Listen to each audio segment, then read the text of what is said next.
Hello, ladies and gentlemen, and welcome to another wrestling review. Today we are reviewing New Japan Pro Wrestling Wrestle Kingdom 12. I am your host, the Lame Maker, Alex Eden, and joining me is the golden star of another wrestling review, Mr. Jamie Brownhill. Hello. So, ticket sales for this event outclassed any event New Japan have done before. Apparently they were shocked by the amount of tickets sold to fans outside of Japan, which is pretty cool. November 27th, ticket sales were up 80% from the year before, and that was at 20,000 tickets sold. Tickets would sell out December 25th at 30,000 tickets, although they did announce that they'd have more tickets available on the door, which is pretty nice of them. And most of this was due to Chris Jericho joining the event. Yep. Which is very, very cool. Yeah, that makes you wonder why they were surprised, because Jericho's a bigger name than anyone else on the card. Yeah. Worldwide, anyway, obviously. Yeah, therefore he's a bigger name. Yeah, but I mean, not in Japan, obviously. Oh no, but yeah, he's still, yeah. Because in Japan, Japanese wrestlers are a huge thing, you know what I mean? Yeah, but yeah. Actually made me think, comparing the wrestling culture in Japan to the Western wrestling culture. In Japan, wrestling is still very much a serious thing, and like a massive superstar type thing. Whereas in the Western world, it's kind of looked at with a bit of mockery from non-wrestling fans. And I think that's mainly due to, in the Western world, WCW and WWE making a joke out of itself. Which it has done numerous times. Yeah, there's been loads of scandals and stuff, and Hulk Hogan and shit like that. Yeah, and matches over the custody of children, shit like that. Yeah, fucking Viagra on a pole and all that shit, yeah. Yeah. David Arquette. Oh, God, yeah.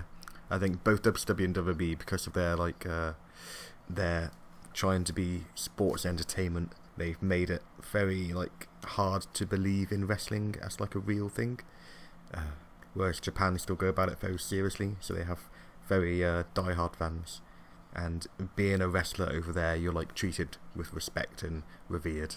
It's pretty cool. Actually, Finn Balor, or rather Prince Devitt, talks about it in his BBC documentary, which he did just before joining WWE, if you've heard about it. Oh yeah, it's a pretty interesting watch. Actually, gave it a watch a couple of months back. He talks about how he went over to Japan, he was amazed at how they treat wrestlers. It's very cool. So what is essentially the pre-show or the kick-off show. I don't think it had any sponsors, which is quite strange. No. So Wrestle Kingdom's kick-off show is essentially a Royal Rumble, which is quite interesting. Oh yeah. I do wonder if their pre-show being a Royal Rumble is on purpose, a way of going, hey, WB have a Royal Rumble as their own pay-per-view, but we have it as just the pre-show to our big show. If you know what I mean? Yeah, it could just be to get everyone paid though. Yeah, it could be. Could be. And their Royal Rumble, as far as I know, doesn't actually have any reward at the end, and it's mainly full of surprise entrants, old wrestlers. It's very much filled with the nostalgias. On commentary, or at least on English commentary, we have Kevin Kelly and Don Callis. Do you recognise those names? Yeah, I remember Kevin Kelly used to be a backstage interviewer for WWE, didn't he? And he did. He commentated on Sunday Night Heat. He's I think he was in Ring of Honor as well. Oh, nice. He's quite well respected. So is Don Callis nowadays. Nowadays? Yeah, he was Jackal in WWF during the Attitude Era, and he's one of the people that Bradshaw bullied, supposedly. Ah, right. Interesting. This is why I have you on board, Jamie, because I didn't know anything about that. Useless knowledge. Oh, man. So Don Callis is the heel commentator, which we'll get on to later. There's a spot later on that kind of proves him as the heel commentator. It's quite interesting. Okay. So the first entrant into the Royal Rumble is the big muscly guy with the gum guard that's got spiky teeth in it. He should be dubbed Shark Boy from now on. Because I haven't even written down his name. I don't know who this guy is. Next up is Bushi from Los Ingobernables de Japan. Yeah, I said it. Kind of. Wait. Right, in this Rumble, we actually get a new entrant every minute rather than 2 minute, minute and a half, whenever they decide it. In Did they have nameplates for the wrestlers? Because in my notes, I've got just bald guy, fat guy, stuff like that. I don't think they had nameplates, unfortunately. Oh yeah, I've also written fucking where are the nameplates? Yeah, nice. There you go. I had to listen out for the commentators, and then Yeah. I just went on Wikipedia and looked up who was in the match. So we have Bushi versus Shark Boy. Shark Boy does muscle poses, which is great. So he's obviously the heel. He also goes to lock up with Bushi, but Bushi dodges him, and then he throws a tantrum. So he's a heel. But then Bushi starts strangling him with a t-shirt. So Bushi is also a heel. Yeah, they're both heels, I guess. Next in we have Delirious. It was quite a famous figure in New Japan. Oh yeah. He's known for crazy antics, running around aimlessly, running around the ring, screaming when the bell rings, talking. Is he the? Oh yeah. Is he what? I thought he's an American guy. Is he?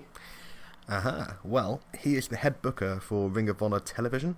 That's the one. Yeah, and he runs the Ring of Honor Wrestling School. So, cool stuff. Next in, we have Bullet Club member Leo Tonga. Oh yeah. Wonder where he's from. Well, Kevin Kelly tells us Tonga is the son of Haku, and he isn't lying. Oh, yeah. Leo Tonga and Tama Tonga are actually the adopted sons of Haku. Okay, that's cool. I believe Haku is their biological uncle, but then he adopted them. So I'm guessing something happened there, but Yeah. it's not. Bushi does a Bushi Rooney, which is a spinner Rooney. Oh my god. Next in we have Manabu Nakanishi, which is another kind of old New Japan wrestler. Is he a fat bloke? Yes. Yeah. This is the one that looked knackered after running to the ring. Jesus. He is a former IWGP Heavyweight Champion. He also competed in the 1992 Olympics in amateur wrestling. Holy shit. Yeah, cool stuff. Was he in the heaviest weight class, I'm guessing? Jesus. Just no mercy today. Japanese wrestling fans fucking slagging me off. Oh god. Alright, next in is Chase Owens, member of Bullet Club. He actually does what's it called? A cradle pile driver, the one that Kevin Owens used to do but doesn't do anymore. Oh yeah, he does that weird move them to the side slam now, doesn't he? Yeah, And it looks shit. Just packages them and then places them down. Yeah. Owens actually, call him Owens, I guess. It's really weird calling somebody else Owens. Owens eliminates Delirious with a pinfall. That's right, pinfall and submissions can eliminate people in this Royal Rumble. Just like in the first ever Royal Rumble in WWE when we were told you could be eliminated by pinfall, submission, disqualification, all sorts of ways to be eliminated. No, there isn't. But in this one, there is. Alright, next then we have Yuji Nagata, another old New Japan wrestler. He's the 5th longest reigning IWGP champion. Nice. Yeah. Next we have in Taka Michinoku. Oh yeah, he looks identical to when he's in WWF. It's amazing. Yeah, man. Former WWF Light Heavyweight Champion. Obviously, he uses the Michinoku driver. Oh yeah, that's such a cool move. Do you remember his run with Bradshaw? 1998. Bradshaw? Yeah.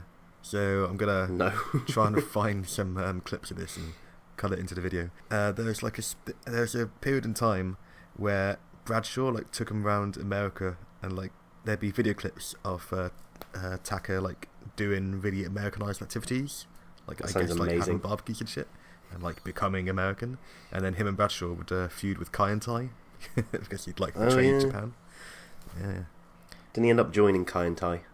Yeah, I think so. And then he had that weird thing with Funaki where they dubbed over their voices. Indeed. Yeah, that was hilarious. That funny. was Shane McMahon apparently doing the voices. Really? Yeah. Some stuff. So disrespectful, but really funny. Yeah. Funny. You would not get away with doing that today. No. Really funny from a Western standpoint. And Yeah. Really offensive from a human standpoint. Yeah. So Taka is a member of Suzuki Gun, which is a heel faction. Yeah. Next in is Yoshinobu Kanemaru, who is also from Suzuki Gun.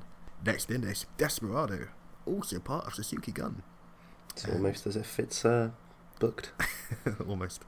They must be the lucky faction. So they work together, eliminate everybody else. It's just those three left. So 3 members of the same faction. Who's in next? It's Jushin Thunder Liger. Oh yeah. Very famous and renowned. One of the few people I recognise from this Rumble. Yeah. It's hard not to be fair, with his attire. Yeah, it looks like a Power Ranger. Yeah.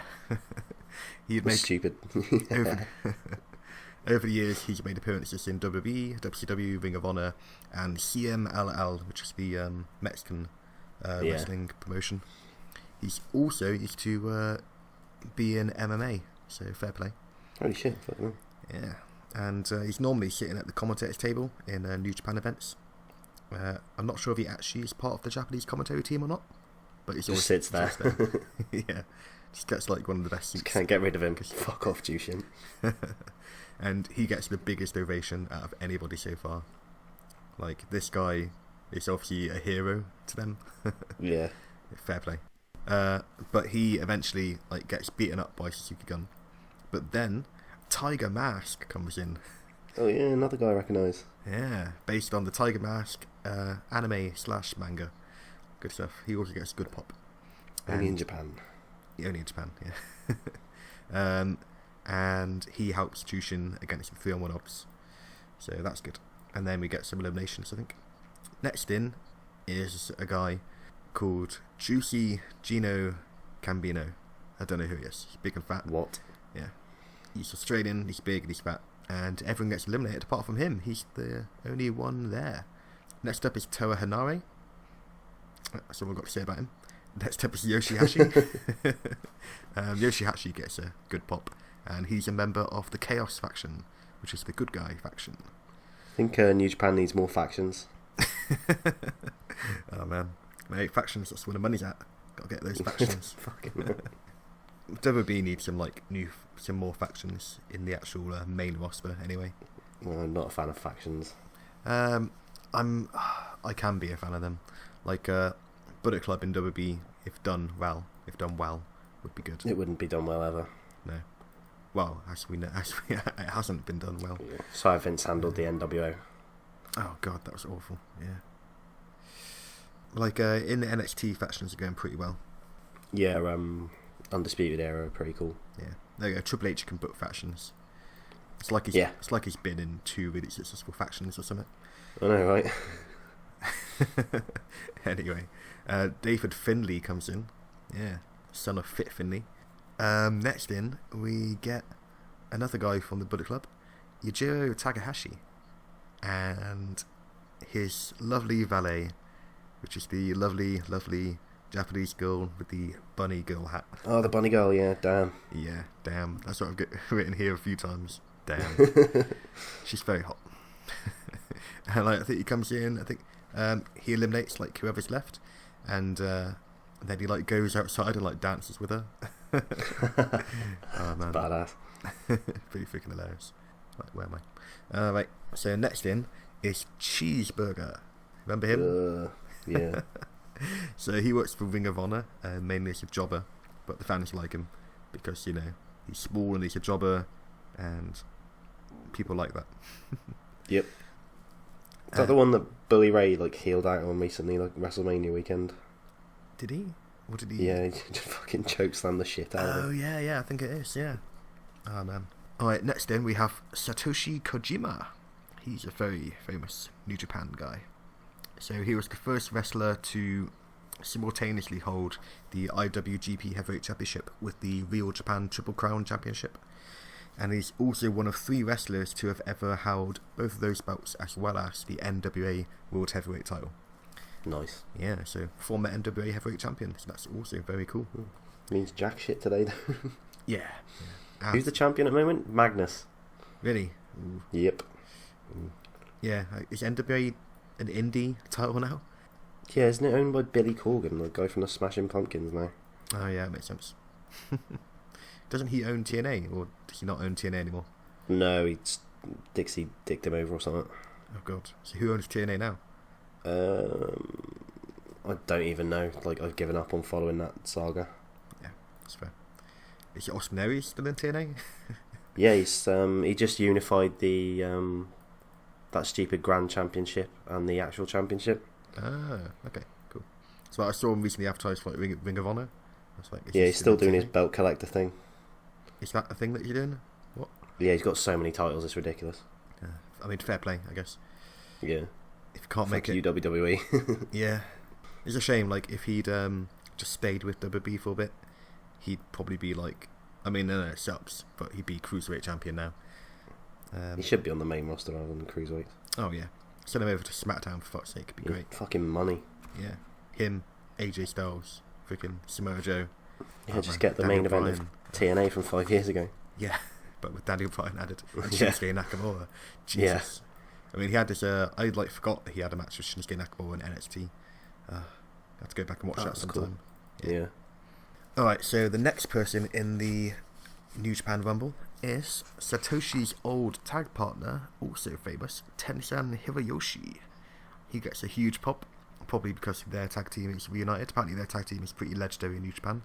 Oh, is this the really ugly guy with like the creator wrestler hairstyle? Yeah, that's the guy. Yeah. He's called Ten Cozy. Oh no, sorry, their tag team was called Ten Cozy. It's meant to be like their names like combined. Satoshi and Tenzan, Ten Cozy. Yeah, he does a lot of Mongolian chops, which is a good thing. Right, the final entrant is Masahito Kakihara. So we didn't know who he was, so I did some research. He is a cancer survivor, so that explains why he gets such a huge pop. Fair play to the guy. He also had a very long history with New Japan. He had like a neck injury ages back that put him out for a few years. Okay. Yeah, he's also done some MMA. Kakihara and Cheeseburger managed to get Tenzan and Satoshi out, so it's just Kakihara and Cheeseburger. Okay. Yeah, Kakihara pins Cheeseburger for the victory, and the crowd love that this guy wins. Just fair play. He survived cancer, then came and then won the New Japan Rumble. Good for him. Yeah. He puts on a Takia Mania t-shirt, which is to promote fundraising for Yoshihiro Takayama, who was recently injured and paralysed. And they're promoting fundraising to help cover his medical costs and to help his family out. So that's also super nice. Yep, very cool. Yeah. That's the end of the pre-show. I think we got like what, a 10-15 minute break, I think, until like the main 20 show. minutes according to my notes. Yeah. Alright, before we got onto the main show, I do a little comedy segment. There's something that I noticed the other day that I thought was really funny. From WrestleMania, last year's WrestleMania 33, was it? Yes. When The Undertaker got, inverted commas, retired by Roman Reigns. Oh yeah. So like, after The Undertaker's like hogging his retirement for all it's worth, even though he didn't retire, he goes out onto the ramp, but doesn't go out the ramp. There's like he's got like a little elevator there, like Kurt Angle style in TNA, and it goes down, and he like puts his fist in the air, like Undertaker style. And as it was going down, I couldn't help thinking that he stole this spot from the end of Terminator 2. Just like I've got it in my head of him like his fist turning into a thumbs up as he goes down. So I'm going to Photoshop that together and put that into the video, because I think that's... I now know why you cry, but it is something I can never do. Oh man. Can you imagine The Undertaker as he's going down, just like his hand turns into a thumbs up? That'd be fucking hilarious. It would ruin him, but it would be so funny. Vince would probably like get a hernia just watching it. Alright, so to start the main show, Juroma Matsui. I wonder if that's how you spell it. Juroma Matsui. Yeah, okay. Let's go with that. Matsui comes out. She is a Japanese idol and actress. She's part of the idol group SKE48 Team S. Yeah. Wow, catchy name. Yeah, but I guess she's famous. But pretty damn cool that they've got like an actress idol coming out, putting over WrestleMania 12. Very cool. She probably cost a lot as well, so fair play to them. Is that the equivalent of those two douchebags that they had at WrestleMania this year, that they were the future of music or some shit? Who? Yeah, that's what the crowd said. Who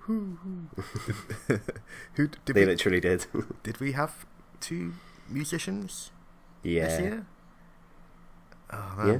Did we? I'm gonna have to look this up. For the national anthem. Oh my god. I'm gonna have to look this up just so I can like hate on them. Luckily, I have Wikipedia open. WrestleMania 34. Oh yeah, WrestleMania was sponsored by Snickers. Of course it was. Yeah, they're the ones who leaned on the WWE to change the Women's Battle Royal name, weren't Oh yeah, so fair play. Oh god, American duo Chloe X Haley. Yeah, there you go. Who the fuck are these two fucking... Precisely. Oh man, I can't use the word I was going to use. Who the fuck are these two cunts? There we go, that's a better word. Yeah.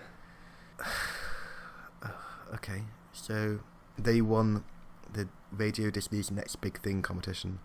Ugh. And then they'd upload covers of pop songs to YouTube. For fuck's sake. Yeah, I don't think they're the next big thing in music. No. They are not the Brock Lesnar of music. Whereas having, you know, an already famous idol actress and who isn't singing, for fuck's sake, that's a good thing. Yeah, see. Really hate this whole beginning of WrestleMania singing the national anthem. Yeah, no one outside of America cares. No, in fact, we just get annoyed by it. And like, isn't it meant to be a global company? So why is it so Americanized? Fuck off. Anyway, first match, we have the IWGP Junior Tag Team title match, which is the Young Bucks, who are the champions, versus Roppongi 3K. So the Young Bucks, man, these guys look like assholes. Yeah, and don't like the Bucks at all. I know you don't, but that's a good thing because they are heels. And they're good at being heels, as proven by the fact that you don't like them, and yet they are incredibly successful. So fair play. No, I don't like them in the X-Pac way. I just don't want to fucking see them. Oh god. Anyway, Rocky Romero comes out to introduce Roppongi 3K. So he's like their manager. I guess these guys are the faces, but I kind of feel like heels as well. I think because of their gimmick seems very heelish. Don Callis actually says something which I very much, it's probably why I think they're heels. He goes to their entrance music, "This is the worst music I've heard in my life." So yeah, fair play to him. Also, one like thing that I thought was kind of cool, when Roppongi 3K are coming out, the Young Bucks actually come over to the commentary team and like start like shit talking Roppongi like, on the commentary team's microphones. Oh, that was a good thing to do. Alright, and the match itself had quite a fair few decent spots. There's this one part where one of the Roppongi guys, I'm not sure which one it was, gets one of the Young Bucks, I'm not sure which one it was, in a sharpshooter, and then the other Young Buck gets the other Roppongi in a sharpshooter at the same time, and then they see each other and they start slapping each other to get the other one to drop it. I was wondering what the sharpshooter slaps note meant what I wrote. That was a pretty funny spot. There's also Nick Jackson. I know it's Nick because the commentator said so. Did a really nice like deadlift German suplex, one of the Roppongis, onto the hardest part of the ring, the ring apron. So is it Show and Yo, the Roppongi 3K, isn't it? Yeah. I do have it written in a bit which one is which, because I did find out through the match. Oh yeah, the Young Bucks attack Romero and hit him with a running powerbomb onto the ramp. So, oh yeah, the steel ramp. Jesus, very good heel antics there. One of the Roppongis gets hit with a powerbomb onto the ring apron, but then he kicks out, which means he's tougher than Chris Jericho from WrestleMania 33. Yep. That's how Jericho lost that match. Right, just for like the viewers that don't know who the Elite are or know much about the Bullet Club, the Young Bucks have Elite printed on their ass, which is a sub-faction of the Bullet Club, which is comprised of the Young Bucks and Kenny Omega. Basically means that they're the ones in charge, they're the ones... They haven't actually been there the longest, I think Fale has, but like it's basically just to say that they're the best of the Bullet Club. Yeah. Factions within factions, man. Yeah, man. So let's get us NWO level shit, that is. Oh god, it is, isn't it? Yeah. Red and Silver and Hollywood and the Wolfpack, fucking hell. Yeah, I do think Bullet Club's too big. Like, there's a certain size, once a faction gets to that size, like you don't need to be this big. It is NWO levels of stupid now, isn't it? Yeah. Like fair enough, when there's a group photo, it's like, oh, go on. Fair enough if you like get to the size where you have a wrestler in every like division for every title. Yeah. But when you have more than one wrestler in the division, it's like, well, what's the point? It doesn't make sense because they're going to feud with each other even though they're in the same faction, which shouldn't ever happen. Yeah. Well, there's bullshit, really. a group photo of the whole faction, and you're like, who are half of these people? Yeah, no idea who they are. Yeah. So it's really annoying. It's like so like you might have like a tag team like the Young Bucks, but then you'll have 3 other people like go for like the 3-man tag team title. But then like what are they doing when the 3-man tag team title isn't defended? Yeah. Are It's they another just thing wrestling that in the normal tag division. Another thing New Japan needs is more belts. As in like they've got too many bouts. Yeah. Yeah. To be fair, like Wrestle Kingdom, obviously loads of bouts are defended, but a lot of them aren't defended like that often. Like the Never titles aren't defended that often. But yeah, having like a junior heavyweight tag division and then a normal tag division is pretty bullshitty. They should just have one tag division. That should be it. I like the junior heavyweight title. I think that's awesome. But having a intercontinental title and a US title is pretty bullshit. Yeah, it's yeah. It's not good. I think the Never openweight titles, they might be defended in other other promotions as well. Okay. So it's not too bad. That's the thing I like about New Japan and stuff, is having other titles from other companies. That I always enjoy seeing that. Yeah. Ooh, we've actually got a little section about that. CMLL. Alright, so New Japan is like kind of linked with Ring of Honor and CMLL, the Mexican promotion. Yep. And like they've got a really like awesome relationship, and they're pretty good with the other like indie promotions, and that they send talent to each other depending on the situation, like possibly even for like a year or so, and they do like events where stars from each promotions will face each other, like the War of the Worlds event, which is New Japan versus Ring of Honor. Oh yeah. It's very cool stuff. And yeah, like Japanese titles gets defended in Ring of Honor events. Actually, like Wrestle Kingdom a few years back, Jeff Hardy defended the TNA heavyweight title at Wrestle Kingdom. So yeah, TNA used to be like on good terms with them. Then it's always cool to see. It makes the belts feel bigger, doesn't it? Yeah, when they turn up in different potions, it's very cool. It's good stuff. Need more of that really. Like WWE doing that would be awesome, but yeah. They used to back in the day, but they don't anymore. Yeah, it's kind of a shame. I mean, it also like it does work well for them that they don't do it, because they've just become very eternalized, and it's obviously made them tons of money. Yeah, it's made them the biggest wrestling company. But I feel like they could relax now a bit, and they could do it now, and it would be cool. Alright, what part of the match will be on? Oh yeah, so Yo is the one with very, very blue hair. Sho also has blue in his hair, but not as much blue. Mostly blonde hair, whereas Yo is blue and dark. Oh yeah, Sho also has golden tights, whereas Yo has silver tights. Yeah. Okay. Right, in this match, Roppongi take the brunt of the beating. They are very much the underdogs of this match, so they are the faces. Sho goes for German suplex one of the Young Bucks, who grabs the other Young Buck, but Sho does it anyway, ends up German suplexing both of them at the same time. It's very cool. Young Bucks have some pretty cool signature moves. They do a power bomb into the corner, a buckle bomb, is that what it's called? Yep. Right. While the other one like enscaries the opponent in the back of the head. Okay, that's cool. Yeah. They also do like a rope, like the one gets the opponent in the rope DDT position, the one that I hate that move. When the other one swanton bombs him. That's rope Drake DDT is the worst move. Like, just relax your legs if you're the guy taking it. Well, no, because your feet hook onto it, right? I know, but like, if you just relaxed your legs, you would drop out of the DDT position and they wouldn't be able to do the move. It's one of those stupid kayfabe breaking moves. Like, I don't know. I mean, I don't think it's that bad. No. Every time Randy Orton does it, I'm just ugh. Oh, jeez. So they tease a double tap out when the Roppongi both get the Young Bucks in a single leg crab. Oh yeah.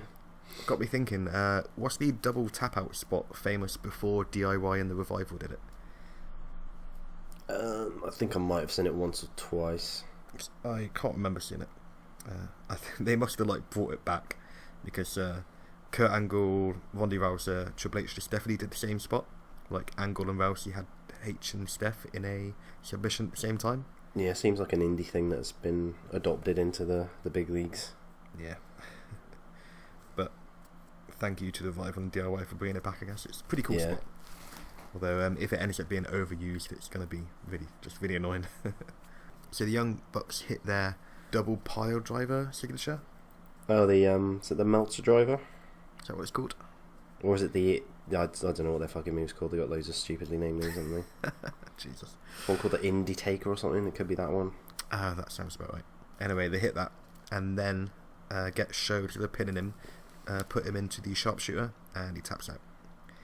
Pretty good match. The match ends at a fairly not too bad 18:49. I think it could have been about 5 minutes shorter, went on a bit too long. But I did enjoy it though. Oh yeah, Callis drops like the name of the Young Bucks merch website, which is youngbucksmerch.com. Very imaginative. Nice. Yeah.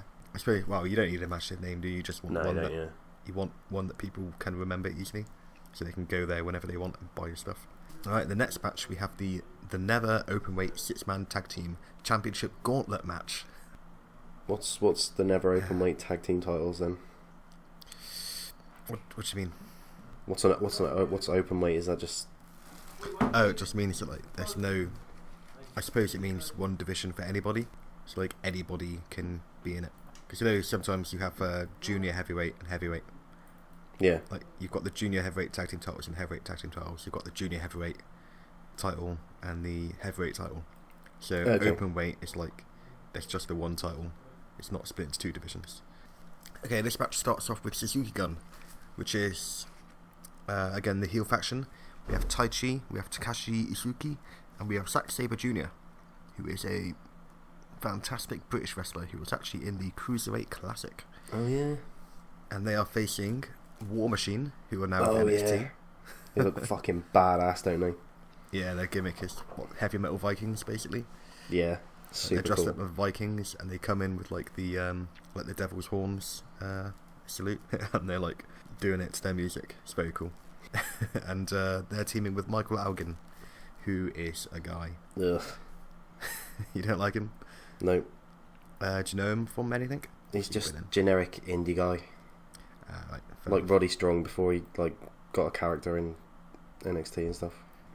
So we have the bold War Machine and the War Machine that has hair. The War Machine that has hair hits a moonsault, very cool, considering he's very fat, very impressive.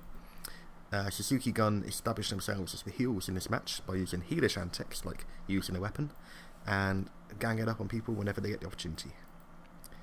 Suzuki Gun wins when Zack Sabre Jr. submits the bold War Machine. Next in is Chaos, the good guy faction. We have Toru Beretta and Tomohiro Ishii. Fucking Trent Beretta. That's another Trent guy I hate. Beretta. Oh god, is he also a typical indie guy or what? No, he's just shit. Fair play. Just don't like him. Okay. So Taichi from Suzuki Gun does a spot where like he gets worked up and rips his own trousers off. What? he's got like wrestling boots underneath. Oh, so thank it's God. not too bad. But I thought that was a hilarious spot. But then he gets rolled up and they get eliminated, so it didn't really work. Next we have Taguchi Japan, who are another good guy faction. We have Juice Robinson, aka TJ Parker from NXT. Juice Robinson. Yeah, I don't like that guy. He just looks like shit. He does. Like the looks like white a guy with dreadlocks, yeah. He looks like. Oh, he did that he was doing that Save the World hipster gimmick thing in NXT, wasn't he? He was. Oh man. Ugh. And now his name is Juice Robinson. Like Robinson's juice. I mean, that's a cheap name, you know? That's unfortunate. I'm going to name myself after fucking Robinson's A famous juice brand of squash. What an idiot. Oh man. We need to stop giving out about people that probably like well liked. Oh god. Okay, we also in the Taguchi Japan we have Ryusuke Taguchi. Yeah? Nope. Former tag team partner of Prince Davido. He was. Nope. Oh, for God's sake! You don't know. I don't know Japanese wrestling. Okay, so they were Apollo 55, They were partners before Devitt turned heel and he started the Bullet Club. Okay. And, he'd like have a great rivalry with Taguchi. He actually wrestled his last match in New Japan against Taguchi, losing to Taguchi, and they did like a nice like hug in the ring. Oh. Good shit. These two teams are booked pretty evenly against each other.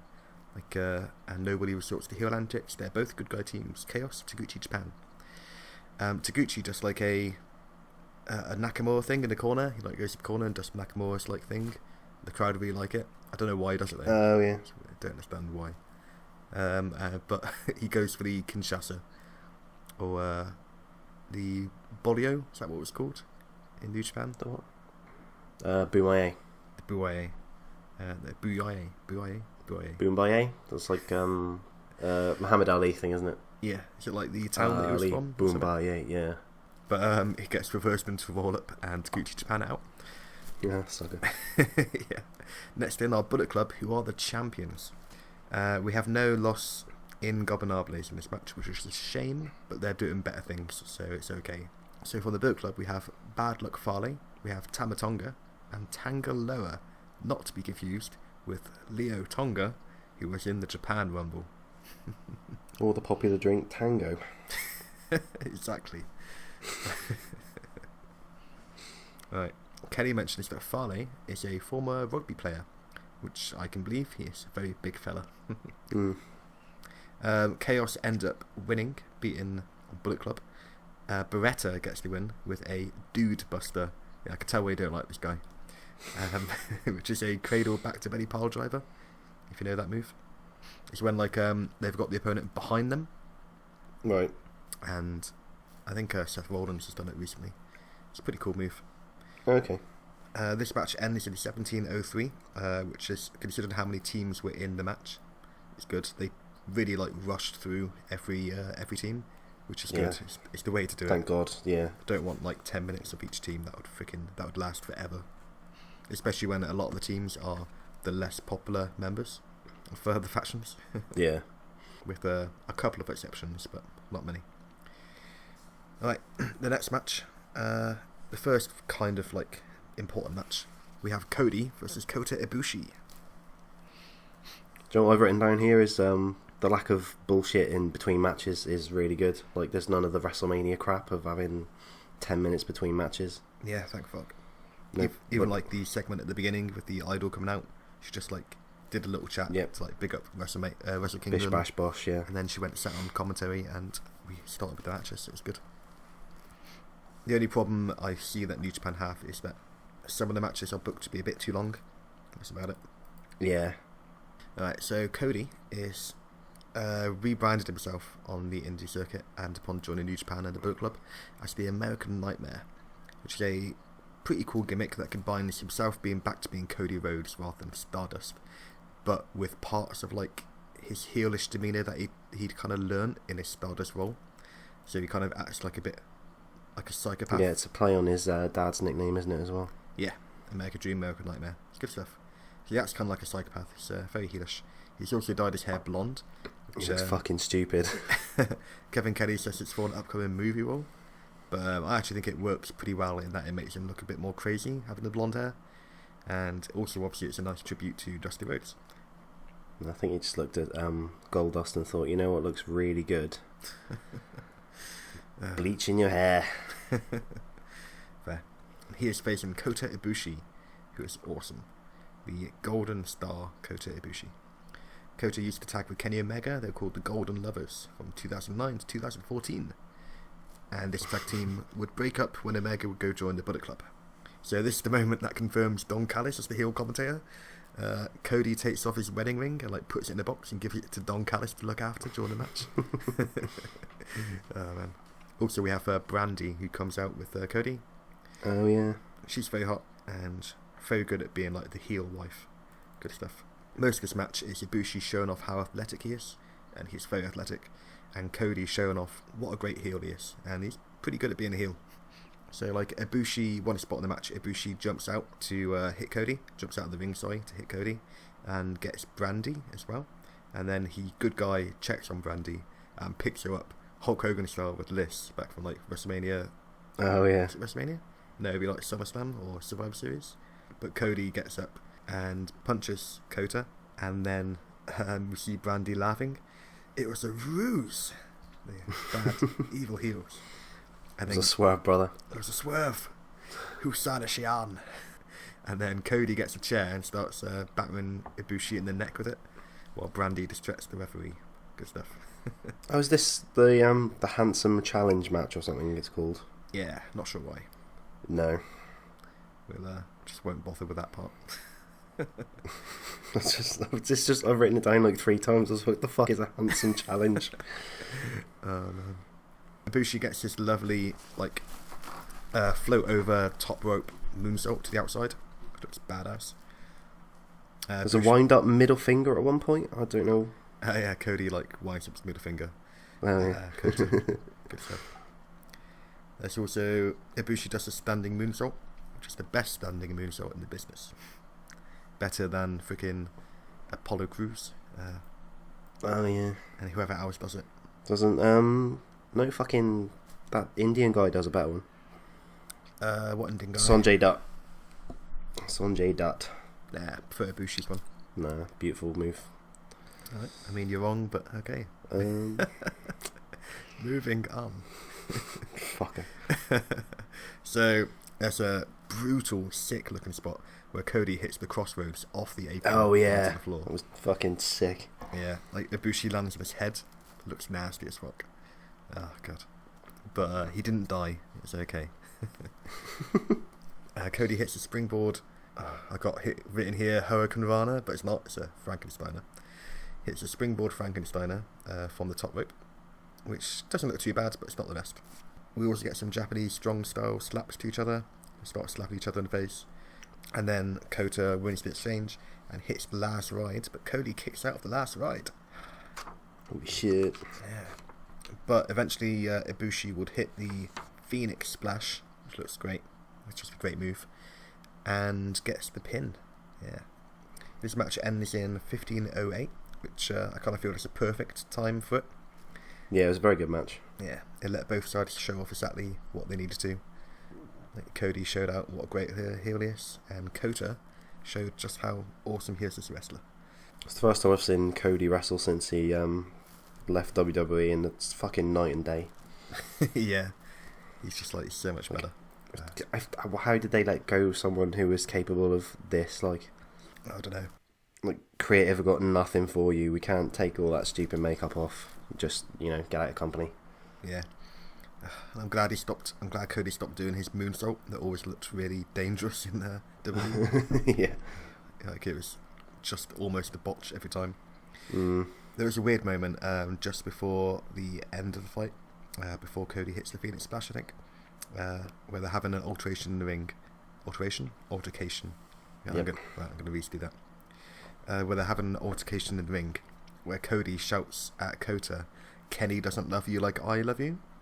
Which, that's strange, because Kenny Omega and Kota haven't been a tag team in quite a while.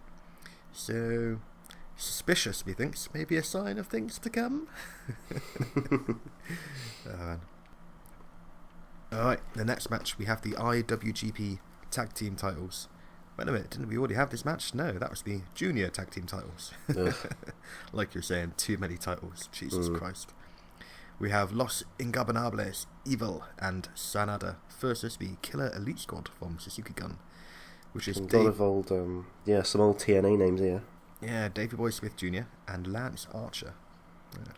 So was he in who was he in TNA? I've got it written here. Lance something. Yeah. I'll get to it anyway. Lance. So TNA fans, if there's any of you left, may recognise Sanada from his time in TNA, 2014-2015. When they had the really weird faction of the James Storm. Jesus Christ, that was weird. Wasn't he brought in by the great, what's his name? Mula? No, that's the woman. Great Muta. Muta, yeah, there we go. Yeah, he had a feud with the Muta, didn't he? Great Muta. He took off his mask and shit. Yeah, and then started wearing a mask. He shouldn't have started wearing a mask. It's stupid. So yeah, weird faction of James Storm. Lance Archer kind of looks like James Storm, and Lance Archer discount James Storm I've written here. Discount James Storm, nice. So yeah, he wrestled in TNA under the name Lance Hottie or Hottie, Oh, Lance Hoyt, yeah, that's the one. Lance Hoyt, there we go. Oh, I've got the T and the Y the wrong way around, I guess. Yeah, it was Christy Hemming's boyfriend. Oh god, yeah. And he'd be in a faction with Christy Hemme and Jimmy Rave, the Rock and Rave infection. God damn. They carried their fucking Guitar Hero guitars to the ring. Yeah, no, that sounds hilarious. I like that. Other than that, though, were they any good? No. Right then. Enough said about that. Obviously, Davey Boy Smith Jr. is the son of British Bulldog. Yeah, he's the fucking spit of his dad. He really is. It's really fucking weird. He's wearing, like, the same ring attire as Bulldog when he was in his, like, shitty, like, 99, 2000 run. Yeah. Kind of like, it's scary, like, seeing somebody that looks like British Bulldog. Lance Hoyt, or Lance Archer, also worked in WWE under the name Lance Archer. He was in the ECW Reboot brand, which, as we know, was bullshit. Yeah, I didn't watch WWE at that point, but that's fucking weird. Glad that I didn't. Oh god, it's pretty much just Vince's fucking proving ground for freaking Bobby Lashley. That's it. It was NXT before NXT was a thing, wasn't it? Well, it wasn't though, was it? Because it was shit. Yeah.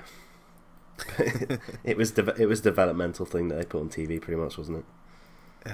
Yeah, I guess it was. Yeah. But man, it was. That's where Punk started out, wasn't it? Pile of crock shit. Yeah. Or a crock of shit. Yeah, a pile of crock shit. A pile of crocks filled with crocodile shit. Crocodile shit. Shall we start running down the match? Yeah. So the Killer Elite Squad are the obvious heels of this match. They are pretty much bullying the Ingobernables from the get-go. And they also beat up some of the young boys around the ring, which is hilarious. Oh, yeah. There's a cool spot where Lance Archer chokeslams Evil into the young boys. Oh, yeah, chokeslam into a bunch of dudes, yeah. Yeah, man. Good stuff. Ingobernables are totally the underdogs in this match. It's really weird because Evil is like a very big guy. Sonata eventually hits Evil with the hot tag and Evil goes wild. Good stuff. Lance manages to hit a Spanish fly on Evil, which looks pretty cool. The ref looks about 1,000,000 years old. My notes suck. Fair play though. I think Don Callis, or like, yeah, it would have been Don Callis, mentions that like the ref is like 140 or something. Good stuff. Don Callis is pretty great in this pay-per-view. I like the guy. Evil ends up like getting beaten up anyway, even though like he got the hot tag. He makes the hot tag to Sanada, and then Sanada gets to run wild and show how athletic he is. Sanada gets hit with the Killer Bomb, which is the finisher of the Killer Elite Squad, but he kicks out. Oh my god! Then the Ingobernables hit the Magic Killer, which is nice, nostalgic. Oh yeah. Thing. And then Sanada gets the Moonsault for the win. Good stuff. And they become your new IWGP Tag Team Champions. New champ in every title match so far. No, not the first match. Was there not? Junior Tag Team titles, the Young Bucks retained. Oh yeah. Never mind. Cut that out so I don't look like an idiot. Just totally staying in. Fuck it. But the Never Openweight 6-man tag titles did change to Chaos from Bullet Club. Right, next match, the Never Openweight title. Suzuki Minori, who is the champion, against Goto Hiroki. Suzuki, obvious by his namesake, is the leader of Suzuki Gun, a big old heel faction. And Goto, he's a fantastic wrestler. He had a good match with Nakamura a few years back. He's actually the guy that Nakamura would win the Intercontinental title from and go on to have his legendary Intercontinental title reign. And Goto is also a member of Chaos as well, so good stuff. Suzuki, also pretty damn good. He had a good match with Okada like a year or so back. He's also, back in his heyday, he beat Ken Shamrock in MMA 2 times. Nice. Yeah, and he was also the motion actor for King in the Tekken games. Oh, that's so cool. Yeah, very cool. Right, Suzuki is the obvious heel. He brutalizes Goto a lot in this match. Also ends up hitting him with a chair. Good stuff. This match starts off with a lot of slapping the shit out of each other, doesn't it? Yeah, ends with a lot of it as well. Yeah. Suzuki is like renowned for being a sadistic old badass though. Oh yeah, there's at one point he laughs like an anime villain. Yeah, fair play to the guy. Jeez. In the run-up to this match, Suzuki said that if he can't beat Goto, he'll shave his own head. So the title and hair is on the line. There's a nice like reversal exchange, which ends up with Goto hitting the Ushigoroshi, which looks fantastic. Suzuki Gun ends up trying to interfere in the match, but people from Chaos come and make the save. Suzuki hits Goto with a brutal looking series of strikes of slaps and gets the sleeper hold on. It looks like he's going to win. Looks like he's going to win. It looks like he's going to win. Rin. The ref goes to drop Goto's arm, but before he gets the third drop, Suzuki breaks his own sleeper so he can get his pile driver finisher off instead, which looks similar to Cesaro's neutralizer in the way that he gets his arms around him, but obviously it's a pile driver rather than whatever The shit Styles Clash. Yeah, I guess that is what it is, isn't it? Jesus. But Goto breaks out of the pile driver, and later on in the match, they're on the top rope, and Suzuki gets the sleeper on Goto, but Goto reverses the sleeper into a top rope Ushigoroshi, which looks brutal. Nice. Yeah, and the crowd, like, massive pop for this. The crowd are well into this match, they're cheering for most of it. Even though like Suzuki is the very obvious heel, they're cheering him as well. Good stuff. Well, I say good stuff, that's probably bad. You want people to boo him, really. Yeah. And he's like, he's trying his hardest to get booed. But I think because he's like an old veteran of the business, he's too renowned to get booed. Yeah. Right, Goto's finisher is the GTR, which is kind of like Big Show's old finisher, where he'd like grab them in the reverse DDT and then elbow them. Oh yeah. Goto hits like a modified version of it, where he has him like in a DDT position and does it that way, and then gets him up, and then gets him into the actual GTR for his actual finisher and gets the victory. So we have a new never openweight champion in Goto Hiroki. Suzuki Gun, like they're still around ringside, they grab Suzuki and like rush him away so that he doesn't have to get his hair cut, but Suzuki pushes them off and walks back to the ring and shaves his own hair off, and the crowd like cheer him for it. He's like the most horrible heel, but he still has honour. Yeah. Fairly good match, very heavy hitting. At this point, I started to get a bit exhausted by the show because there's no breathers in between the matches. There isn't, no. And they're going like full tilt the whole match and stuff, aren't they? So they are, yeah. So it's like amazing wrestling, but watching this all in one go, this whole show was a bit of a slog. Definitely, because it's like their biggest show as well, but their longest show. Yeah, it's like WrestleMania, but without the WrestleMania bullshit. Yeah. But like that actually takes up quite a bit of the show. So like replace the WrestleMania big bullshit with more wrestling. Yeah, but WrestleMania you can go for a piss when the bullshit's on. Yeah, true. Here you can't take any breaks. No. So like watching this live, rather just watch it was exhausting, wasn't it? Yeah. Just take breaks in between. That's like a good thing to do. Alright, next we have what was the match I was looking most forward to, the IWGP Junior Heavyweight title match. Yeah. We have Marty Scurll, who is the current champion, versus Will Ospreay versus Kushida versus Hiromu Takahashi. Hiromu comes to the ring with a cat teddy bear, which he's been using to get him over with the crowd. He's also got a really nice coat. It's like red fur, good stuff. So the history of this bout, I'll briefly talk over that. It's pretty awesome. Kushida was the champion this time last year. Going into Wrestle Kingdom 11, he would lose the title to Hiromu. Kushida would get his rematch at Sakura Genesis, but he'd lose in 1 minute 56 with a roll-up, which would kind of shame him, poor guy. But he would go on to beat Will Ospreay in the final of the Best of the Super Juniors tournament, and he would get another rematch at the Dominion pay-per-view, where Kushida would win and get his title back. Kushida used the Kimura armlock, which is awesome. It's used like a modified version of it. It looks great. And Kimura and Hiromu are big-time rivals. It's quite interesting. Hiromu has the moniker that he's the ticking time bomb, and Kushida has the moniker Time Splitter. So like kind of really suits them being rivals. Even though his moniker Time Splitter has nothing to do with Hiromu, it's actually from his old tag team where he teamed with Alex Shelley. Were they big fans of the PlayStation 2 game? Probably. This would be obviously before Shaddy would go form the Motor City Machine Guns. Fucking The Time Splitters love that team. were two-time IWGP Junior Heavyweight Tag Team Champions, and also during their tag team run, Kushida would win the Junior Heavyweight title 3 times, so they had a pretty damn good run. And Kushida and Ospreay are also pretty good rivals. Like Ospreay wasn't able to beat Kushida until the King of Pro Wrestling the King of Pro Wrestling event, which is where Kushida would drop the title to Ospreay, and Ospreay would finally get his win over Kushida. So that was good stuff. But then he would lose that title when Marty Scurll came into freaking New Japan at the Power Struggle event. Marty Scurll would win the title from Ospreay, which he's been doing for most of his career. It's like having a Ring of Honor. Ospreay was champion of Ring of Honor, and then in Marty Scurll's like debut match as a singles wrestler, he beat him for the title.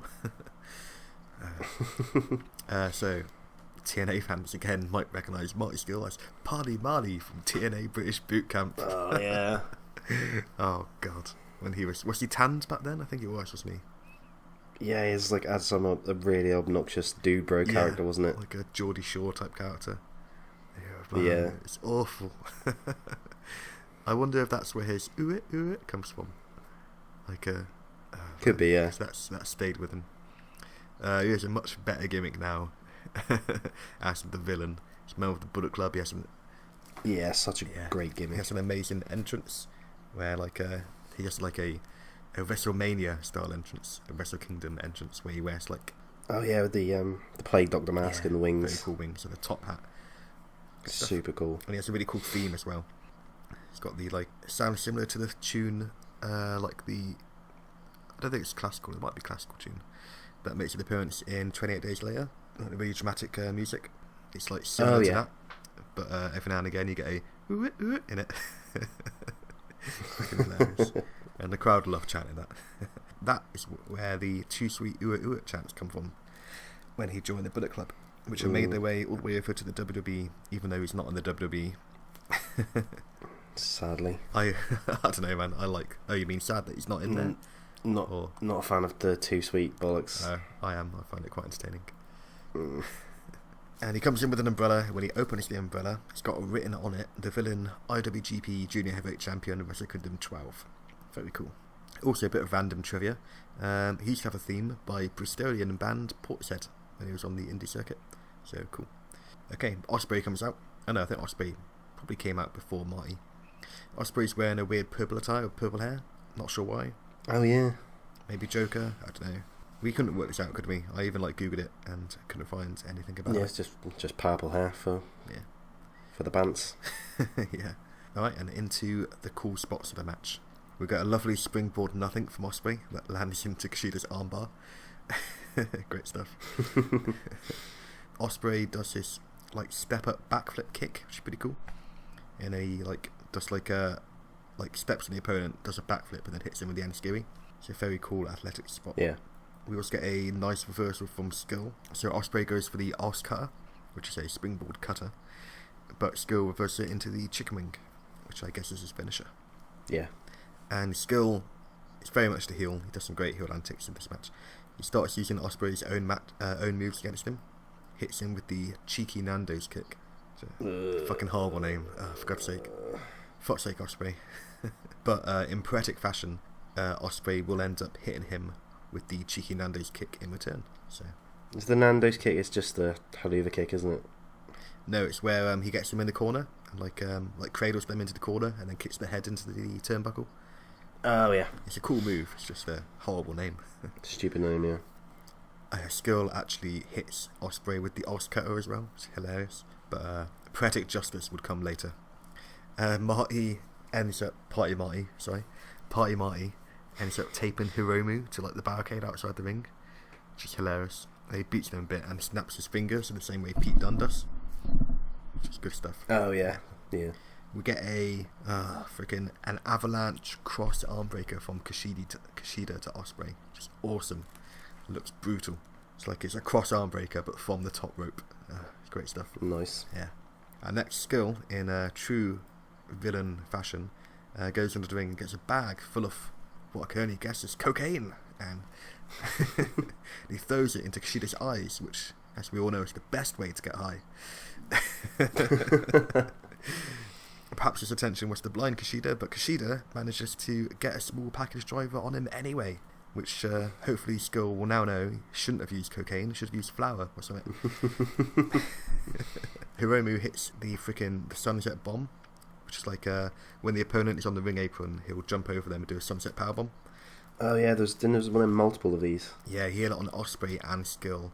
Yeah, they look dangerous, man. Yep, they look dangerous, but they look awesome. I love them, but freaking dangerous, yeah. He then hits the time bomb, which is finisher, on Skull, but Skull kicks out. We get a cool series of spots where Skull and Ospreay actually team up together and beat the crap out of the other two. We also get a spot where Kushida gets to hit the sunset bomb on Hiromu, which is good. Poetic justice for them being rivals and Hiromu getting Kushida with it so much. Hiromu manages to get the time bomb. Ospreay goes for the pin, but Skull pulls the ref out of the ring. And then he comes in with his umbrella and starts battering people with his umbrella. But when he goes for Ospreay dodges and gets the Oscar on Skull and pins him, becoming the new IWGP Junior Heavyweight Champion. Poetic justice is served, and Ospreay finally gets to pin Skull, who has been the bane of his career. I've written down at one point the wrestlers were shouting their finishes like a fighting game. Oh yeah, so Marty shouts moves that he's gonna do. I think it's part of his gimmick. He shouts super kick at one point, and then I think he hits Kushida with a super kick, and then he does the same thing inside the ring. He shouts super kick, and Kushida goes to block it, and then he goes only joking and kicks him in the stomach instead. So fair play, good stuff. Obviously I love this match. This match was awesome. Yeah, it was a fucking great match. Yeah, it was a spot fest, but a great spot fest. Great fatal four-way. Nobody looked weak in this match either. Put over everybody in the match. Ah man, it's a shame that my boy Kushida or my boy Hiromu didn't win, but that's okay. Okay, then we have the break to Wrestle Kingdom, which is the IWGP Intercontinental title match. Yep. We have New Japan's ace Hiroshi Tanahashi, who is the champion, versus the, in inverted commas, Switchblade Jay White. This match is, watching through it again, this match kind of felt like a break. Cause, I've written 2 sentences for this. Oh man, I haven't written much. Tanahashi has really girly hair. And wow. the other sentence is just meh. That's the sentence on Jay White, yeah? I did not care about this match. I think I was starting to get really antsy at this point. Jesus. Tanahashi is great. He's obviously the ace. He's well renowned in New Japan. Tanahashi's been the Intercontinental champion for quite a while, and he's done a good job at it. He's always managed to put on good matches. Until this event, where he's against the Switchblade Jay White. Who is this guy? I don't know. I still don't really know. The Australian or Kiwi or something? I don't know. Might be American. I don't know. Anyway, the build up to this, he went after Tanahashi because Tanahashi is the ace, and he wants to go after somebody like that. White, there's one spot in the match where White gets Tanahashi in the corner, quite near the beginning of the match, and he grabs the knee, but then lets him go as a sign of sportsmanship. So Jay White, even though he looks like a heel, I guess he isn't really that much of a heel, but he also looks really young and like an emo, so it's really hard to take him seriously. So it's really hard to get invested in this match. And maybe some people thought this match was awesome and really liked it, and maybe we'll get a lot of hate for this, but I found it so hard to get invested. Yep. Pretty boring match. But again, because it was a boring match, this served us a nice break from all the high octane action. Yeah, it was there was the press break match before the double main event. The main events, yeah. Which means no main event. The only good thing really about this match is Tanahashi's great frog splashes that he does. He's very good at the frog splash. He gets on the top rope, Jay White's on the outside of the ring, standing up, and Tanahashi still does a frog splash to him. Looks pretty cool. Yeah. Yes. bet you don't remember that at all. I do not remember this match at all. Fair. Alright, so on to the next match. Y2J, Chris Jericho. Don't know why I said that. Y2J, Chris Jericho versus the IWGP United States Champion. You're right, there are too many titles. Kenny Omega. And this is a no disqualification match. Man, the The build build for this was amazing, wasn't it? Yeah, so good. It's the reason I'm watching this. I watched this show. Yeah, and it's the reason a lot of people did. And Yeah. like, it got New Japan like so many new subscribers on their online streaming service. Oh yeah, New Japan World. Yeah, and again, it's probably the reason why their ticket sales are 80% up from last year. Yeah, Fair play. Jericho was brutal in the build. Yeah, like I imagine they did already have a lot of American fans, but Jericho probably made those fans go, all right, now I'll actually go over and watch it live. Yeah. So this is Jericho's first match in New Japan in almost 20 years. His last match being September 23rd, 1998. So if he'd actually come back for next year's Wrestle Kingdom, it would have actually been 20 years. So Don Callis, who is obviously the commentator, is a real life friend of Chris Jericho, and he pitched the idea. And Jericho took it seriously, and New Japan took it very seriously. Two of New Japan's officials, including Gedo, who is the on-screen manager of Okada and like behind-the-scenes booker, went over to the US to have a meeting with Jericho to show like how serious they were about it. Okay. Yeah, Gedo has like won the Best Booker award from Wrestling Observer newsletter. Of course he did. Fucking Meltzer loves Japanese wrestling, doesn't he? Yeah. Okay, years 2011 up to 2014, and then 2016 up to 2017. Fair play. Jericho asked Vince if it was okay, even though he wasn't under contract at the time. Vince said it was fine. Fair play. So Jericho and Omega would engage in a brief little like Twitter feud to tease this feud, and then on November 5th, 2017, Jericho makes a surprise appearance in the form of a video challenging Omega to a match. Omega accepts. And then December 11th, Kenny wins random tag match, and then a video plays, another video by Jericho congratulating him on his victory. After the video, Jericho appears in the ring and attacks Omega, and he brutalizes Omega, like hitting him with his own bout, making him bleed. Puts his bleed on his. It was gross. Puts his blood on his face. Good stuff. Yeah, it was so gross, but it's like badass. Yeah. And then the day after, there's a press conference where Jericho's talking shit, and then Omega comes and attacks him. Good stuff. Oh yeah, that was awesome too. Jericho was like swearing and chucking shit around and taking stuff off photographers and stuff. It was awesome. Yeah, he like stole a guy's notepad and then like threw Yeah. it down. He was like, write that down. I think he mentioned a list. I think it was like, make a list. Oh man. The list gimmick. The list gimmick is great. Yeah. I don't think he'll bring the list gimmick over to New Japan. No, he's a very different character to his WWE character, isn't he? Yeah, kind of serious heel. He is Although, mental. in his current feud with Naito, he did call Naito a stupid idiot, so that's good. Also, like in his match against Omega, he just like call the officials backer, so that's pretty funny. Right, so yeah, they have the press conference. Omega attacks Jericho, gets pulled off. Jericho gets angry. This becomes a no disqualification match, and that's the build to this. Jericho enters with his usual like flashing light jacket, which is cool. Obviously not towards Jericho, but to a Fozzy song. To a Fozzy song, yeah. Omega has his amazing Wrestle Kingdom entrance. Comes in a outfit inspired by one of the gear sets in Destiny. Fair play. Yes, such a popular game nowadays. Yeah, Destiny kind of flopped a bit. Or maybe it's Destiny 2. Destiny 2. Destiny 2 fucking ruined the franchise, didn't it? Yeah. Yeah. Anyway. Activision trying to milk their fans. Yeah, because it's basically like, it's not really Destiny 2, it's just Destiny 1, but a bit different, if you know what I mean. One and a bit. Yeah. But then I guess like, if you think about the Halo games, Halo 2 was just updated Halo, better graphics, more story. Yeah. So, yeah. It's kind of like, well, every FPS really. Anyway, might get some heat for that. Actually, I think you'll find Halo 1 and 2 are very different games. I don't know why I'm giving them a voice, so it's going to make it even more backlash. Anyway, maybe I'll cut that out. I won't. I definitely won't. It's too funny. Anyway, this match starts off straight away as a very heated brawl. Very kicky punchy. Jericho rates the eyes. He is the heel of the match. Oh god, there's the amazing spot on the outside where there's a spot on the inside which I didn't write down, which I forgot about. But we'll talk about that. Where Jericho gets Omega in the walls of Jericho, and the ref is like trying to break it up, And he's going, "It's no DQ, you idiot."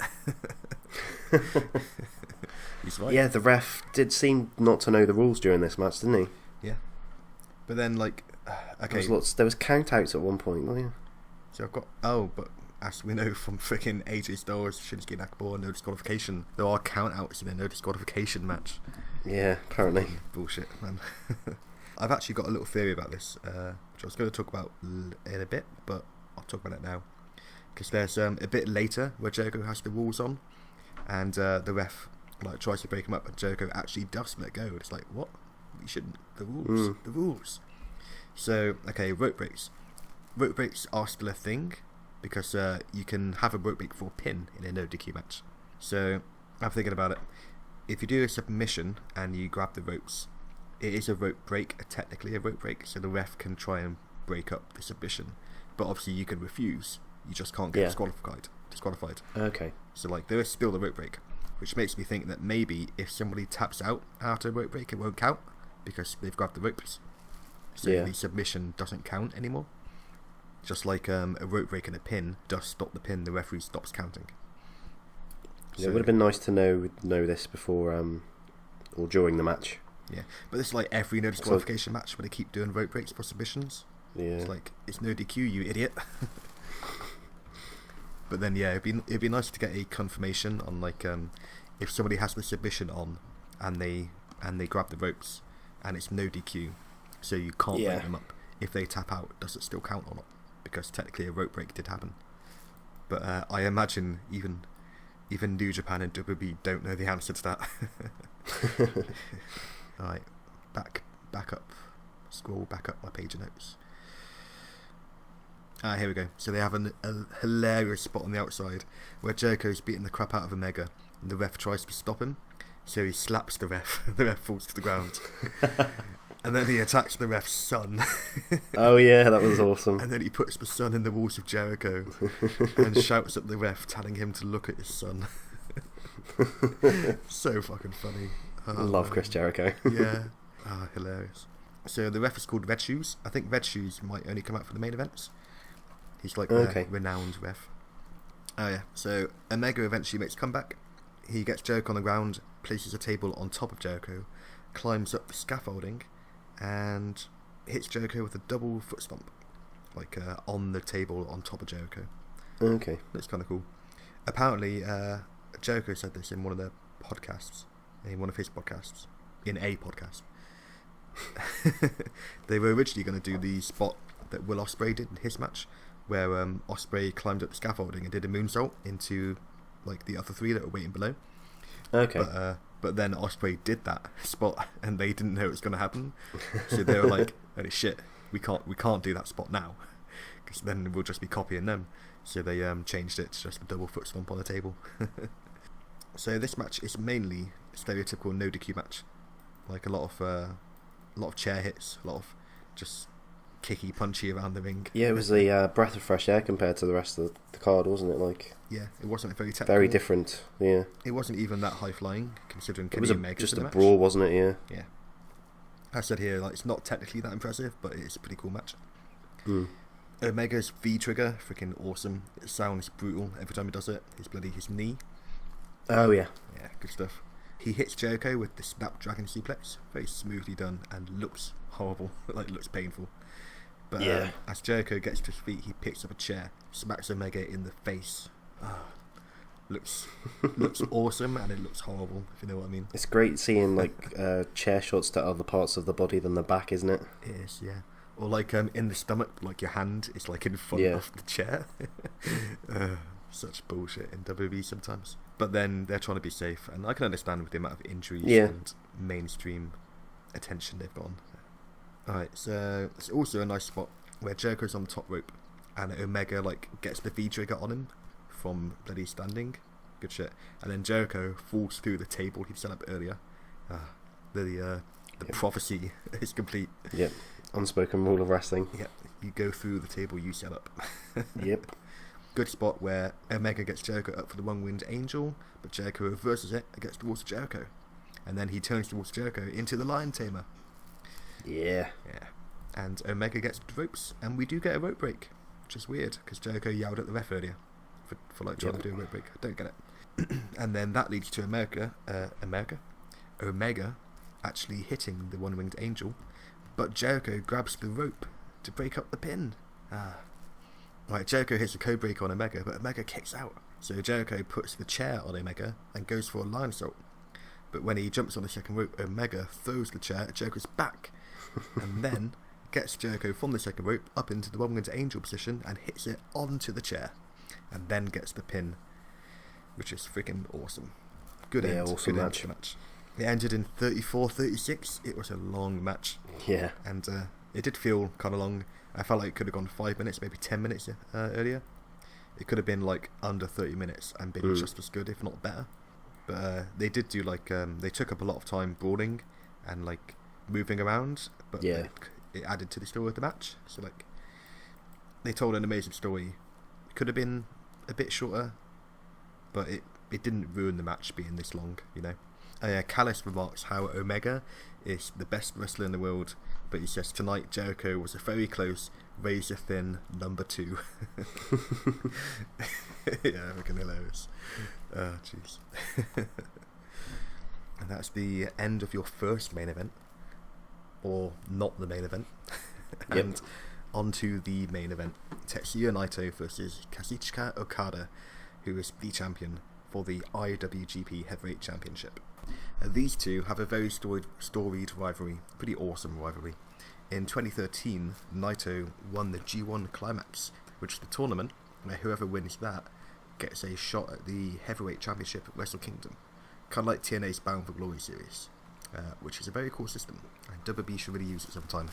The whole like tournament or series of matches, and whoever wins it gets a title shot. Like, it's an awesome idea. I don't know why WWE haven't done it. Obviously they had their King of the Ring, but always misused King of the Ring. Yeah, it was very good. So Naito was a babyface at that time, but the fans weren't behind him. He was an unlikable babyface, interestingly.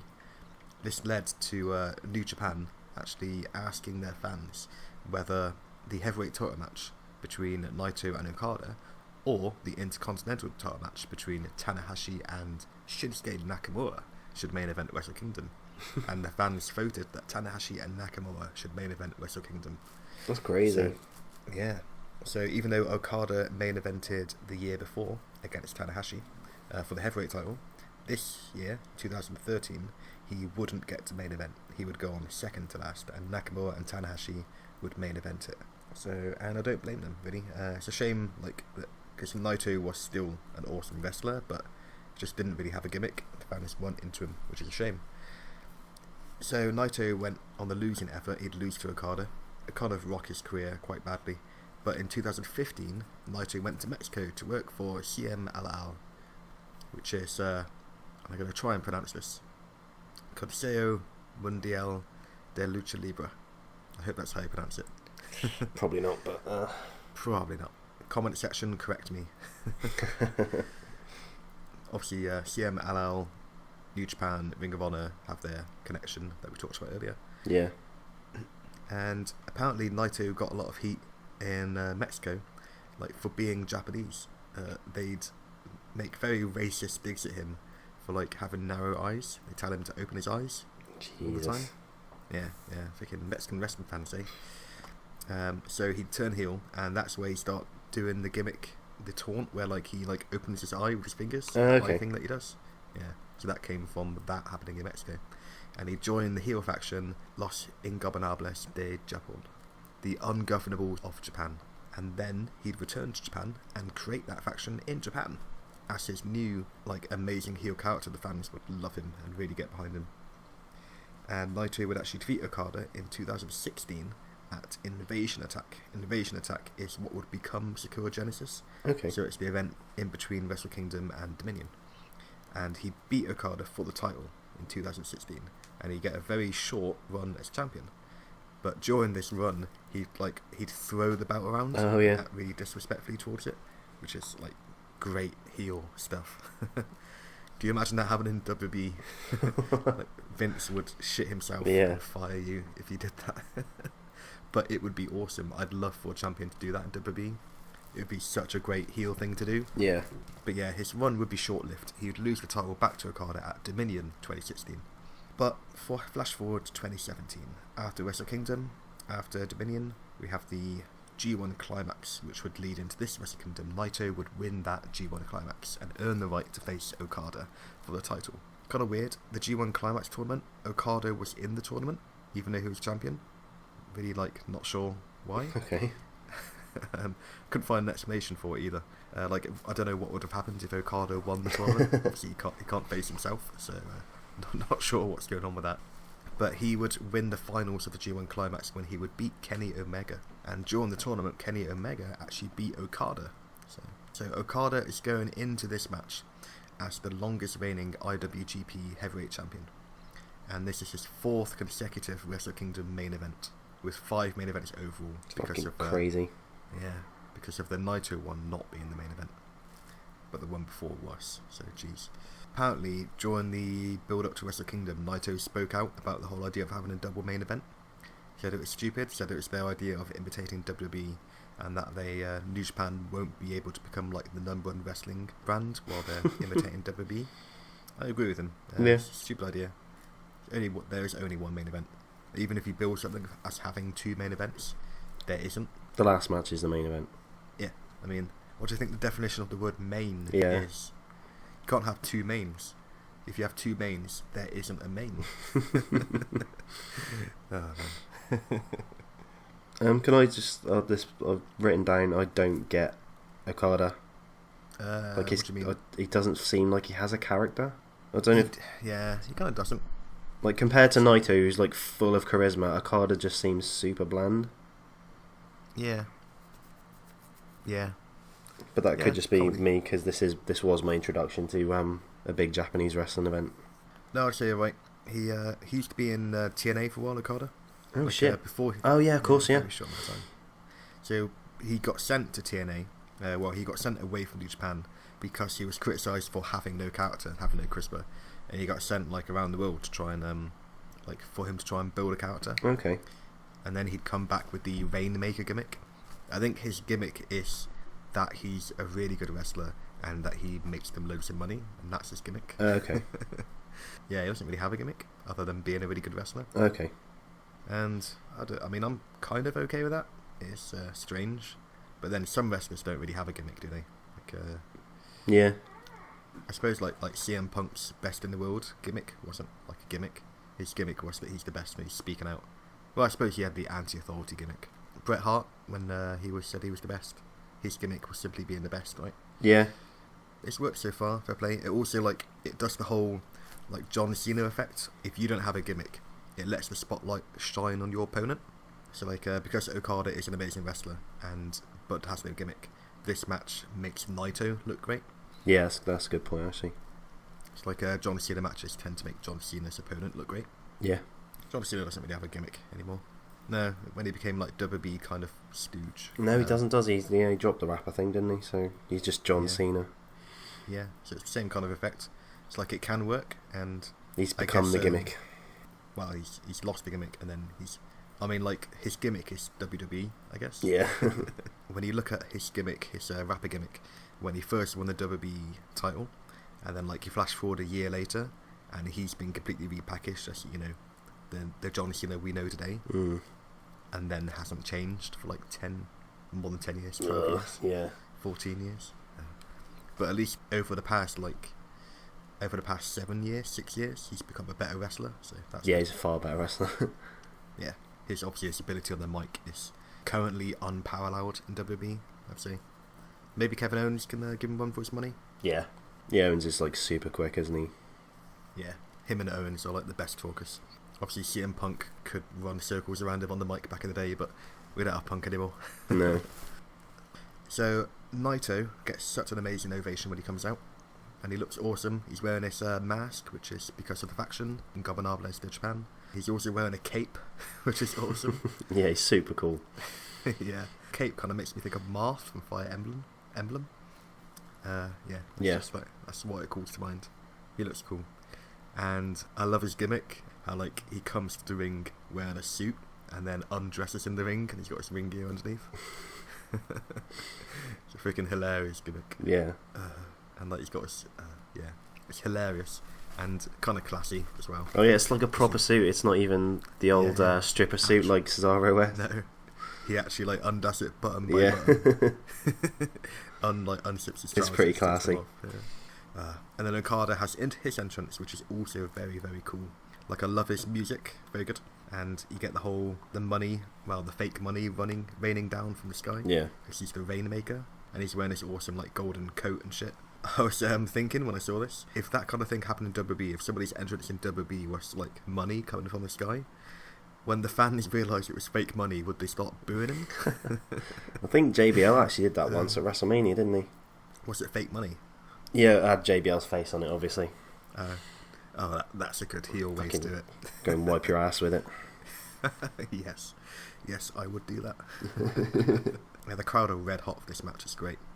So different from the WrestleMania main event, where the crowd were just, nah, we don't want this. Yeah.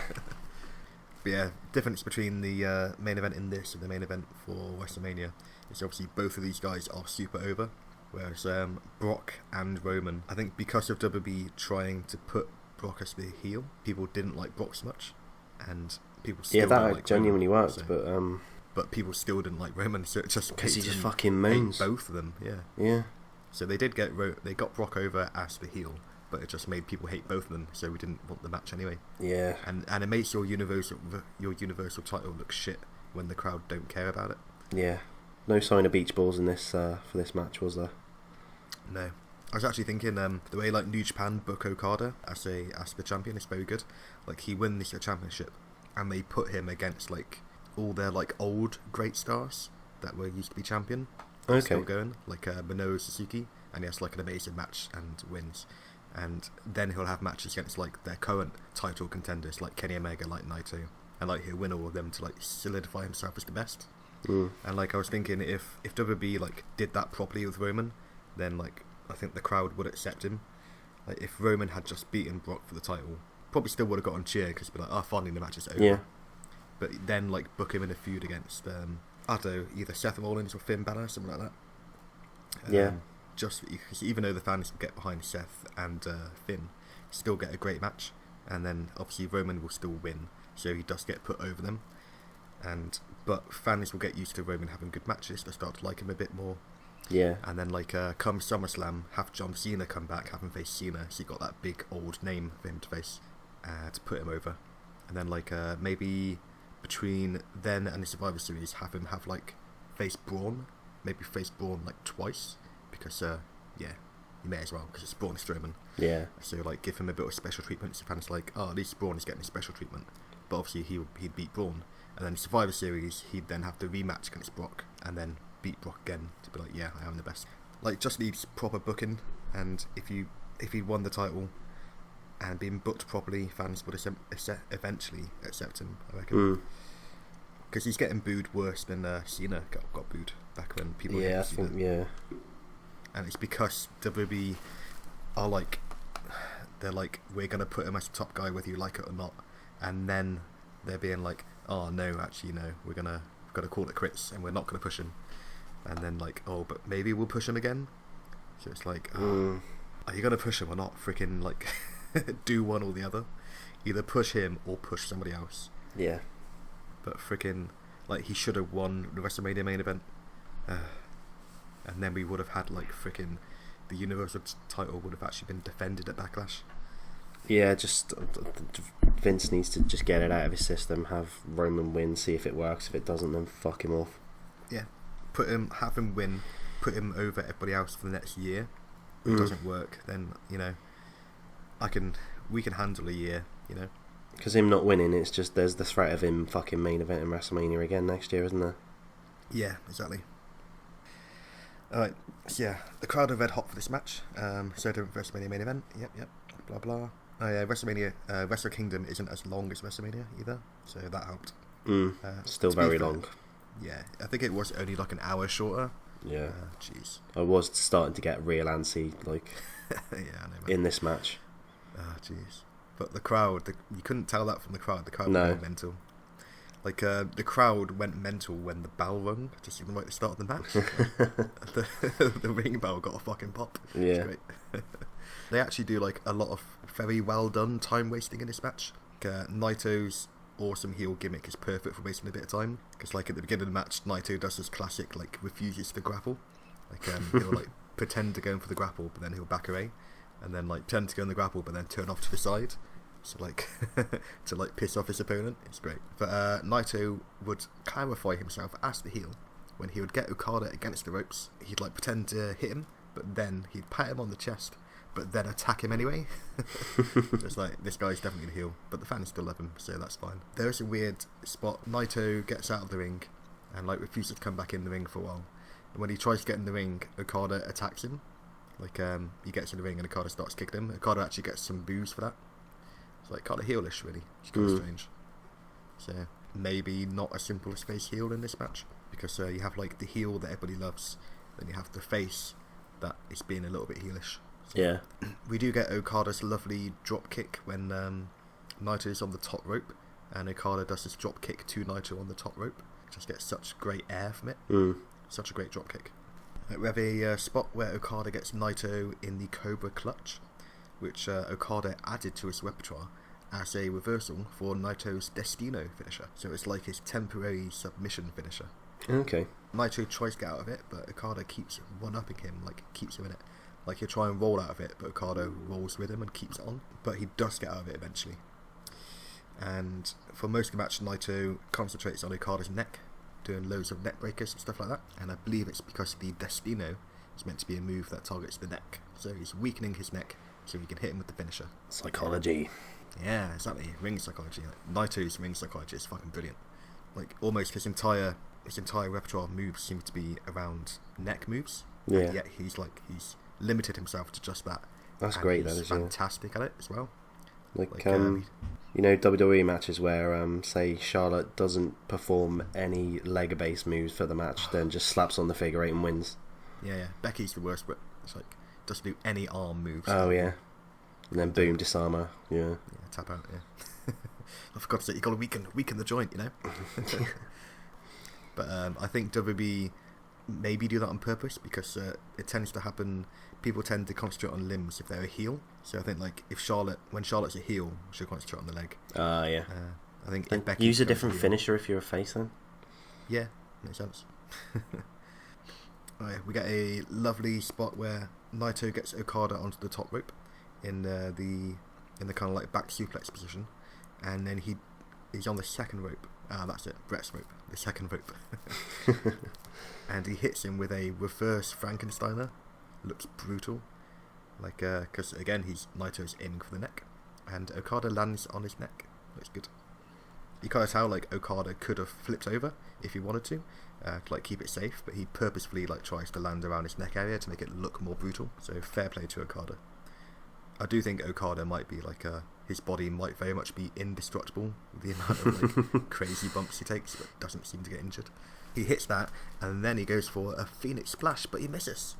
It's a shame. At this point, like Okada is like pretty beaten, and Naito's also pretty like worn out, and they're like slowly making their way to their feet, and like the crowd go mental just cheering for them as they get to their feet. It's insane. And then they have a typical Japanese strong style kind of exchange where they're like slapping each other and shit. Okada gets in his German suplex combo where he'll German suplex him and then go for the Rainmaker, the move that like got added to WWE 2K18. Oh yeah. But Naito dodges the Rainmaker, but Okada goes for it again and he actually hits it, but Naito kicks out. Oh man. And then Okada gets Naito in the Cobra Clutch, but Naito reverses it into a Destino, but he can't make the pin because he's so worn out. And then they slowly get to their feet. Okada at this point seems like more out of steam than Naito. So Yeah. Naito spits in his face and then slaps him. Like a man, such a heel. Good shit. Okada will get Naito into the Alabama Slam position. Sorry, the Alabama Slam. Is that how it's pronounced? No. Alabama Slammer. Alabama Slam. Yes. Yeah, Okada gets Naito into the Alabama Slam position, but Naito reverses it into a reverse Hurricane Rana, which looks beautiful. Like, it's not a Frankensteiner, it's very much a Hurricane Rana, and that he kind of does it sideways. Looks really good. Naito then goes for the Destino, But instead, Okada gets the Rainmaker. Okada goes for another Rainmaker, but Naito reverses it into the Destino. And then he makes the pin, but Okada kicks out. We're in the end game now. Yeah, this is one of the points I wrote down is like false finishes, man. So after about the 20th, they start to lose a bit of shine. Like finishes aren't finishes then. Yeah, I know what you mean. Like you could have done with like if you had the exchange after this, but not this exchange, then it would have been a bit more impactful. It's like reminds me of last year WrestleMania, so 33. The ridiculous Triple H Seth Rollins spot where they're like reversing each other's pedigrees all the fucking time. Yeah. And then like none of them hits it, and then like they move on to another spot. It's it's a ridiculous spot. I don't like it, but it is done a lot smoother in this. Yeah. But still, it's still a great match though. Like, doesn't take away too much. No, and it's done pretty well at least. It does sound ridiculous though, as I'm saying. You know, goes to the Rainmaker. Yeah. Then it goes to another Rainmaker, which gets reversed into Destino. Yeah, it's starting to sound like you're describing a 2K18 match. yeah. This is like the player one has two finishers, so he uses the first one, goes to hit the other, but player two reverses it, gets his finisher, and hits his finisher. Yeah. Oh man. So they have another brief exchange that ends in Okada hitting the Tombstone, which is one of his signatures, and he has this signature spot where he'll hit the Tombstone and then like do his arms to either side, look up, and that's like the Rainmaker pose, which calls for him back to the Rainmaker. And when he does it, like, the camera pans out every time. It's very cool. He does Tombstone, does that spot, the call for the Rainmaker, and then gets Naito up for the Rainmaker. But Naito reverses it into the Destino. Then he picks up Okada to go for another Destino. But Okada reverses that into a Tombstone. And then he does the call for the Rainmaker again, but he actually hits the Rainmaker this time. And then Okada gets the pin to win in, I think it was 34-28, I think it was. Jesus. Yeah, it's like 10 seconds less than the Jericho match.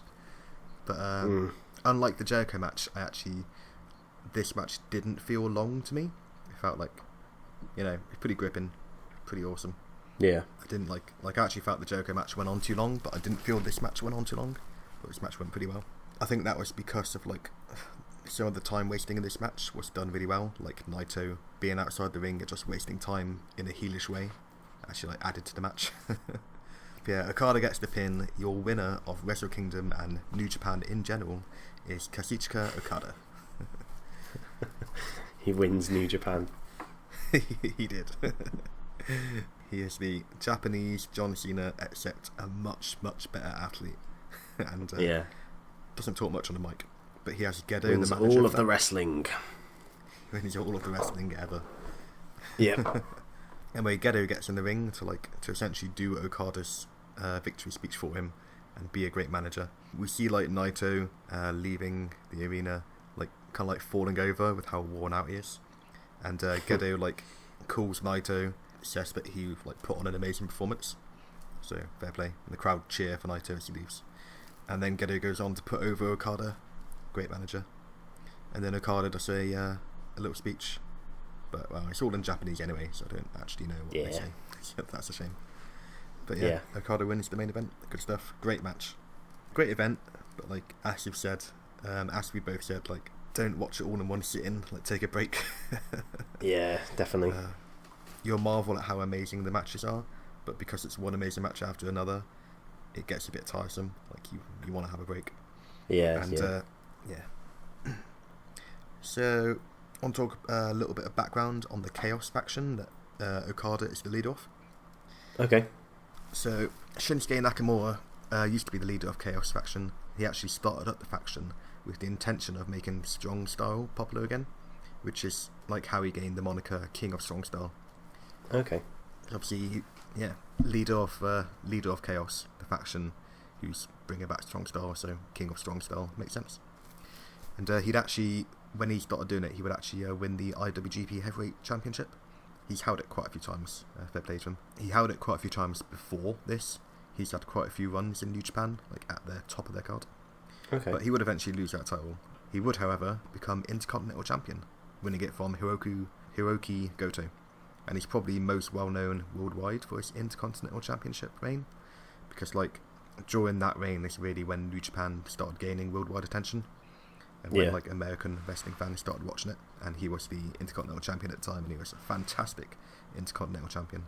And during that time, Okada joined Chaos and would rise to the IWGP Heavyweight Championship scene, and he would win the G1 Climax, even though he lost to Nakamura in that tournament, to get his shot at the championship, to then go on to win the championship. So like Nakamura would beat him in the tournament, it would still seem like Nakamura is better than him, so Nakamura would stay the leader of Chaos, but Okada would go on to like win the title and become the heavyweight champion, and be like the main kind of pillar of the heavyweight championship scene. Okada would actually eventually defeat Nakamura in the G1 Climax 2 years after that match though, but Okada wouldn't be the leader of Chaos until Nakamura actually left. And also Nakamura like didn't lose the Intercontinental title, he vacated it when he left as well. So he left, Okada became the new leader of Chaos, and that's where we are now. Also, Will Ospreay is a member of Chaos, so I don't think I mentioned it all during this, but no. But I guess he doesn't really do much with them because he's in the junior heavyweight scene. Yeah, that's why factions are a bit of a waste of time, because you've got all these wrestlers on the periphery that don't really participate in any faction stuff. Yeah, that's kind of like what kind of made Bullet Club stand out, in that when they made the faction, they actually interfered in each other's matches and did faction stuff. Yeah. But they do less of that now, and obviously they've become ridiculously big. It's too many members, so it defeats the point. And so ends the tale of Wrestle Kingdom 12. A pretty fantastic event. And it also, Wrestle Kingdom signifies the end of the Japanese New Year Festival, which is pretty cool. Their New Year Festival is from 1st of January to the 4th. Okay. Wrestle Kingdom, very purposefully, is on the 4th. Nice. Yeah. So yeah, the end of 2017 and the start of a new tale. Which, that's a tale for another time. Thank you for watching, everybody. See you all later. Bye. Bye.